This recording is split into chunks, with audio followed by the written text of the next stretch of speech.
back to Fitness, Nutrition and Soul channel, and today we're gonna talk about what is protein, as it's been really hype out in the market these days, especially in the bodybuilding.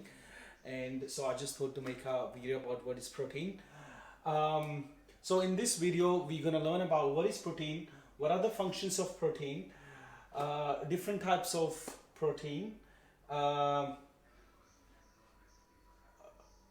how does the protein digest in the body, the absorption of the protein, and the structure of the protein, and what are the sources of the protein. Alrighty, let's start. So the very first question, what is protein? So protein is called the building block. So the moment we born, the moment we conceived, every structure of the body, every structure of the body, your skin, your ligaments, your organs, your tendons, everything is actually starts from the protein. And that's why protein means the prime importance. So protein is pretty much like carbs and fat in terms of it's still got the carbon, hydrogen and oxygen. But what defines the protein different than the others is that the protein got the extra element, which is nitrogen. So now protein is one of the three macronutrients. You got carbohydrates, you got fat, and then protein. So 1 gram of protein got around 4 calories. Alrighty, now let's talk about how many amino acids are there. Also, protein is divided into the amino acids. So there are 20 amino acids found in the body, but they work together, or they structure together, and they form the large peptides. So like take an example of the alphabets. We got only 26 letters in English language, but that 26 letters, you can make the poems, you can make the essays, stories, whatever, millions of words are with the 26 letters. So with the same way, with 20 amino acids, the sequence can be in thousands of millions. So, and that's the beauty about the protein, unlike of the carbohydrates, which is just glucose bond one after another. So there are 9 essential amino acids. So the essential means that the body cannot synthesize on its own, so it needs to be consumed from the dietary source. The rest are 11 are non-essential amino acids. So that means the body cannot synthesize on its, or the body can actually synthesize by combining a few amino acids from the essential amino acids. And most of that is actually done by the liver.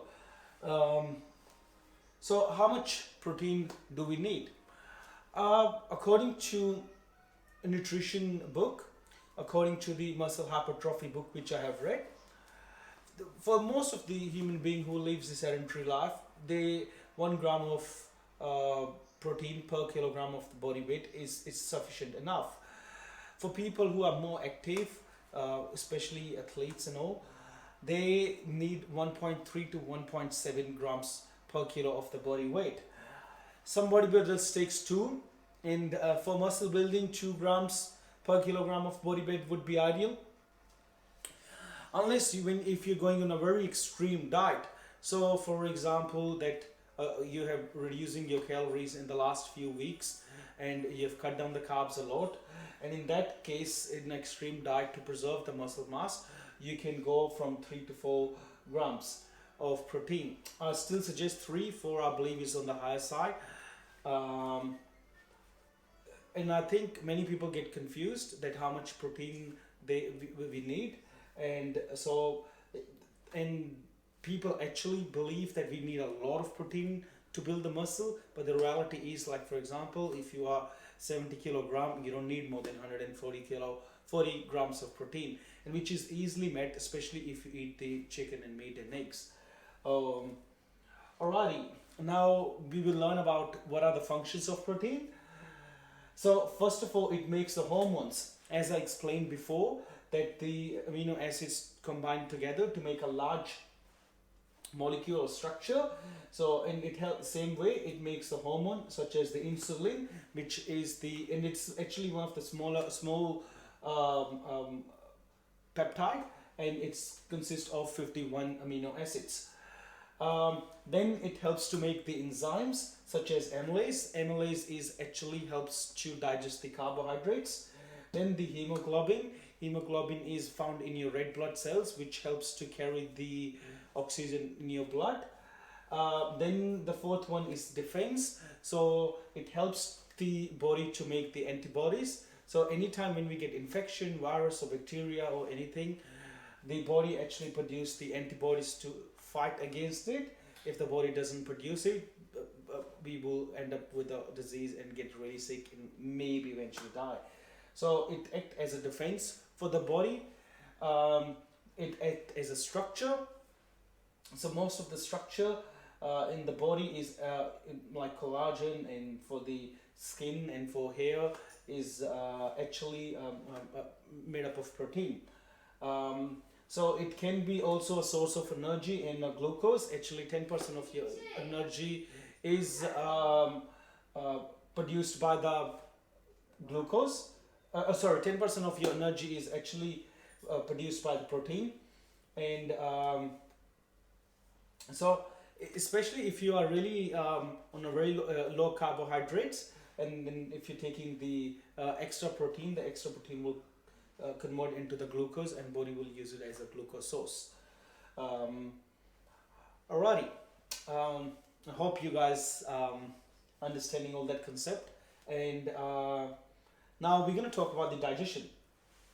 So the digestion part is the one which I really like it. So take an example. The moment you eat the protein, our body is a very elegant machine the way it processes. So when we eat protein, the stomach produces the HCl, which is the hydrochloric acid, and the chief cells produce the pepsinogen.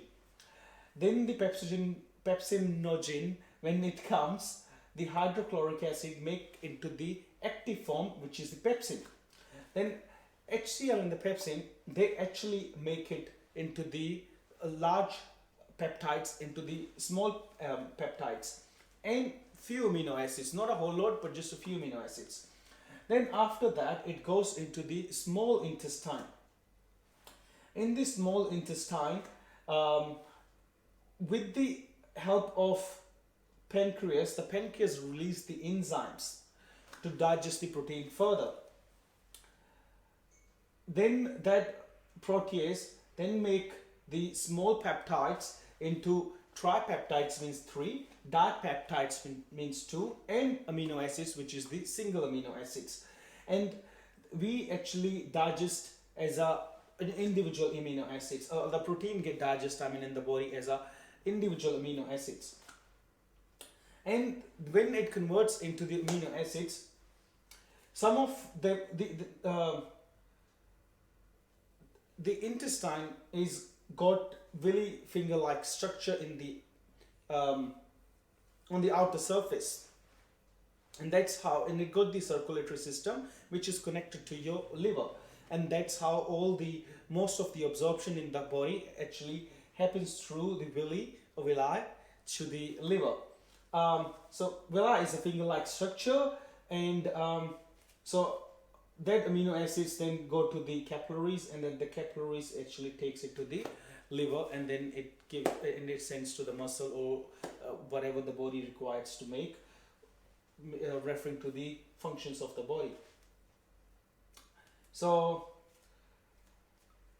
the chemical structure of the amino acid is, so it got carbon, hydrogen, and then it got an acid group and the amino group. And this is the side group which defines the 20 amino acids differently. So in the that side group will define what kind of amino acid it's gonna be. Is it gonna be glycine? Is it gonna be leucine? Is it gonna be valine?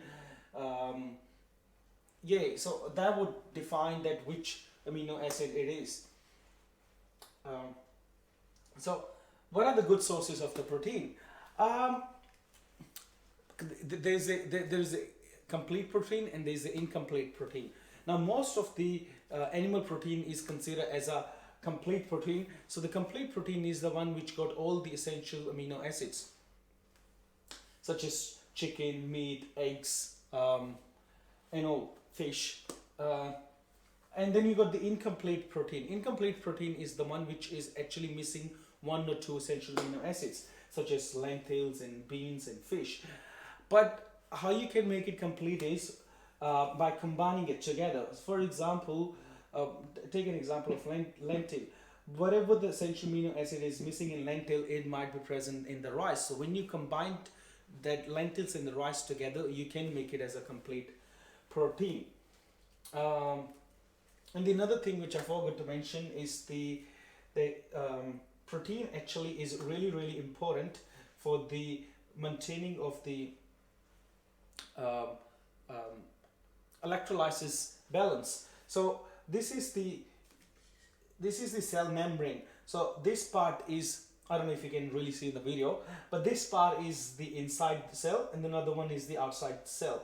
So this is called the transport protein. So it's like between the cell membrane. So it opens and closes. It lets the exchange of the sodium and potassium electrolysis, which is really required for the functioning of the body. If that transport of the oxygen and sodium and sodium and the potassium doesn't happen, it can really gives the irregular heart rate. It can affect on the kidneys and eventually it can cause the death. So as we have seen now, the protein is really important for the body. Most of the structure is made up of protein, but I think most people get really confused that how much protein they need, and the recommendation is 2 grams for the bodybuilder is more than enough, and especially for the sedentary people, 1.3 to 1.5 is more than enough. For example, if they weigh 70 kilos, 100 grams of protein is more than enough to meet all the mentioned functions and the requirements of the body. So I hope guys you learned from this video, and if you have any questions regarding the protein, just put it on the comment and I will reply back. And just the last thing, if you haven't subscribed to my channel, please do it now, and I will keep uploading the videos every week as I've promised. And so next week I'm gonna make a video about the carbs and then the following about the fat. So till then, enjoy guys. Thanks. Bye.